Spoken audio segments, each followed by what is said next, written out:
baby, and then being in a room over and hearing it scream its head off when somebody's cracking its ribs. It's over for Allie Carter, y'all, because she's just been taken, and now her family is out here begging the internet to help find her before something terrible happens. And what's even scarier, the people who took her haven't even called asking for ransom. That's what's making her family even more terrified, because if this were about money, they would have made contact by now. Nope. This wasn't about cash. They snatched her up under the orders of some powerful folks in the industry, and they have no plans of letting her come back. Just a week ago, Allie had hopped on live, warning us that she and her family had to pack up and move because strange men broke into their house and wrecked the entire place. And clearly those people weren't done, because they came back, found her new spot, and this time they grabbed her. The worst part? Allie had already told us she was scared for her life. She said if she ever turned up missing, it wouldn't be random. She straight up said they were after her. She said people had been paid to come for her and her family. And when they broke in, they weren't just trying to scare her. They were looking for something, trying to cover up tracks for whoever they were working for. Allie even showed us the wreckage of her home afterward. And y'all, it was devastating. Furniture smashed, belongings destroyed. It looked like a complete disaster. Thankfully, she wasn't home when they broke in. But the message they left behind? Loud and clear, we know where you are, and we're coming. You get pressured, attacked, stalked, and hunted down for your own information. You get abused and re-victimized again by people who wanted to argue a back and forth this week like that fucking mattered. Okay, you had Stu Peters and Timothy Charles Homestead going back and forth, and nobody has even bothered. Not that I give a damn, and not that I understand that you guys are gonna be that selfish, but nobody has bothered to apologize for all the hell that has happened. But you guys were arguing back and forth, and in that meantime, we lost our home. You don't believe me? Here you go. What once was a full house, we were still paying rent on our house. What we were doing this whole time was moving everything because our house is gone. Our house is gone. This is the speaking out. What was our beautiful 3-bedroom acre home on 21225 Standing Rock Avenue, because everybody has the address, because organizations that were attached to Marks, Sawyer, and many other organizations decided to put out the address, my license plate to one of my cars, and many other of my. So here you go. You can have it, right? Because this is what happens when you speak out. This is what happens when you tell all the truth. This is what happens when you decided to stand up for the children, and when you understand that survivors don't just get to do a seminar, and when you understand that survivors don't just get to just be and then show up somewhere and talk and monetize everything that they're saying. When you realize that that's bullshit, then you will understand. Look at the tactics and pay attention. Pay attention. I'm still not asking you for a damn thing but to wake up. I'm not asking you for a damn thing but just to get outside. I don't give a damn about money, numbers on my platforms. You can have all of it. You took everything. The only thing that I give a shit about right now is the fact that there is a baby in the way. There's babies in the way. There are people that I love that I can't get out of the way. What am I supposed to do when the people in the authority that you're supposed to go to, you can't go to them? Now, when it comes to why Allie Carter's being targeted so hard, oh honey, it's way messier than we thought. Allie had already been exposing industry secrets for a while, but recently, she went too far, spilling major tea about Diddy's alleged private camps where dark rituals supposedly went down. According to Allie, Diddy and his team were involved in horrific acts involving young victims and animals. Stuff so disturbing, I can't even say it out loud fully. She described scenes of children being held against their will while terrible things happened, all caught on camera for some twisted reason. She didn't name exact places, but she made it clear. She saw it firsthand while working behind the scenes in the entertainment world. And the saddest part? Most of those kids didn't survive the experience. And the few who did, they were changed forever, never able to return to the innocent kids they once were. But right now I think a lot of people are not ready for someone to tell you that there are 3-4-year-olds that people take pride in sticking bars up children. I don't think people are going to be able to stomach the fact that people tie 2, 3, 4, 5-year-old children to horse stables and have horses and dogs them, and then they get off on that. I don't think people are going to be able to stomach the fact that people hang children upside down in satanic ritual abuse meetings, and they literally hang them. Literally, by metal prongs, they hang them to get blood dripping out of them, and people go up under and like you're under a rainfall to take their blood. There are situations that I don't think people are ready for. We're not touching the seriousness of trafficking. Like, the videos that I've made, the videos that I've started to make, this is not even touching. This is the gist of it, and I think so many people are quick to raise a sign and say adrenochrome, but you don't know what it means, and you don't know why it's such a thing, why it's such a strong thing in trafficking, and how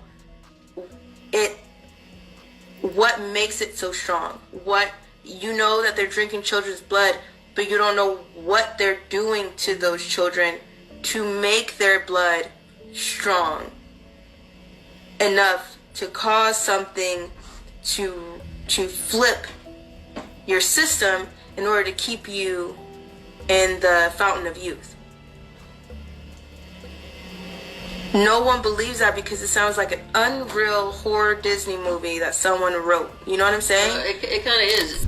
Now I know some of y'all are wondering, whose kids were these? Why wasn't anyone investigating? Well, Allie spilled it all. She said most of the kids came from poor countries, families handing them over, thinking they were sending them to a better life. That's why there were no missing reports. No one was even looking for them. And if y'all remember, Diddy's arrest paperwork even mentioned forced labor, kidnapping, obstruction of justice, and bribery. All the stuff Allie had been warning about for years. But as bad as that sounds, it gets even worse.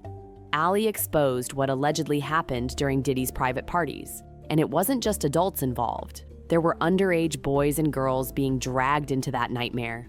According to Allie, the boys had it even harsher, being denied basic needs during these events so they couldn't get sick or interrupt what was happening. And some of Diddy's associates allegedly had disturbing preferences, forcing the boys into situations too sickening to describe fully. It's hard even to think about the levels of cruelty she exposed. Pure horror. Watching an episode called Pig Night. When I went, they tried to feed us, and I remember it because when Pig you night. have to do Say what? orders, jobs like that, you don't eat. You're not allowed to eat. You actually have to starve yourself, because when you have to do those type of jobs, you can't eat because you will throw up. Really? If you are doing, or if you are a guy doing it, you will shit everywhere.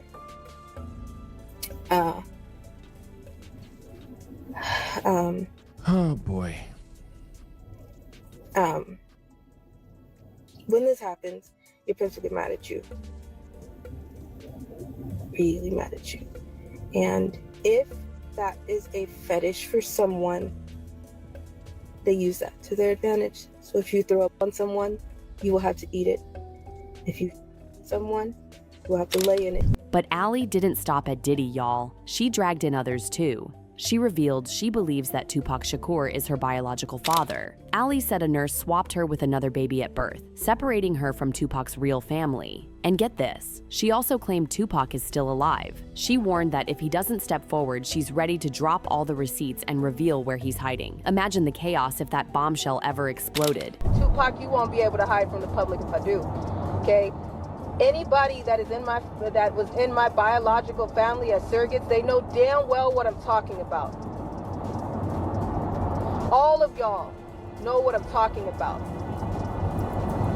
And if something happens to this woman right here, that's the only person that I will ever consider. She is my mother. I know nothing else.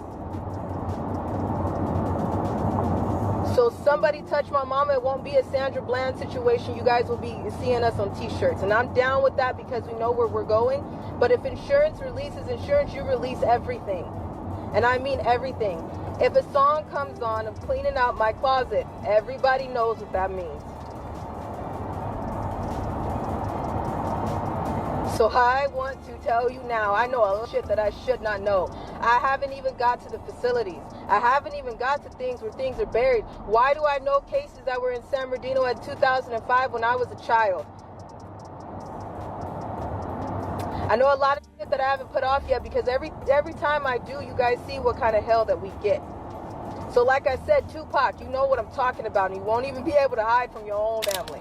And the drama didn't stop there. Ali also brought up Akon, accusing him and a Dubai associate of shady behavior at a party. She said she and her friend got invited to a private gathering by Akon and his Dubai friend. And once they got there, their drinks were allegedly spiked. After that, her friend endured a terrifying situation involving Akon's associate. Now, here's where it got complicated. Ali admitted she wasn't even mad at Akon himself. And after everything that went down, she even hooked up with Akon that same night. That part left a lot of people confused and questioning her decisions. But it doesn't change the seriousness of what she exposed. We were taken to these houses, really nice houses. Before we were told to go to a room, we were in the living room, and I was sitting with Akon, and my friend was sitting with his friend, who was from Dubai. They still didn't do a test or do a sample that they could do.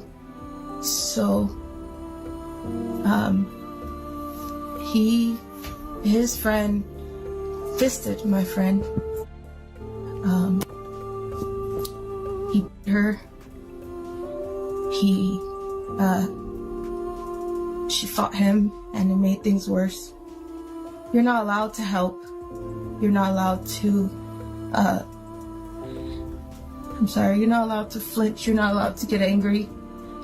So I didn't help her. And I'm really sorry. And she got hurt. She bled a lot, and she got really sick. And I didn't get to see her anymore after that. So I didn't cry. I didn't get mad with Akon. I didn't get mad at all. I wasn't yelling. I wasn't asking him to let me go. I didn't get mad at him. I did what he said. It wasn't bad. It just wasn't brutal. It wasn't bad. It wasn't hurt me. And now, Ali has gone silent. The girl who was always live, always spilling tea, hasn't posted a single thing in weeks. Her family is frantic. They've filed a missing persons report, but as usual, crickets from the authorities, and people online are worried sick. One person said, "She might not be Tupac's child, but that doesn't mean she wasn't telling the truth about Diddy. She was one of the first to speak out." Another commented, "These people are beyond sick. They're hurting kids. I pray Ali is safe and protected wherever she is." Honestly, y'all, this story is heartbreaking and terrifying. And now I need to know, what do you think? Do you believe Diddy or some powerful insiders had something to do with Ali's disappearance? Sound off in the comments because this mess is far from over. And don't forget to click here to watch this other messy video.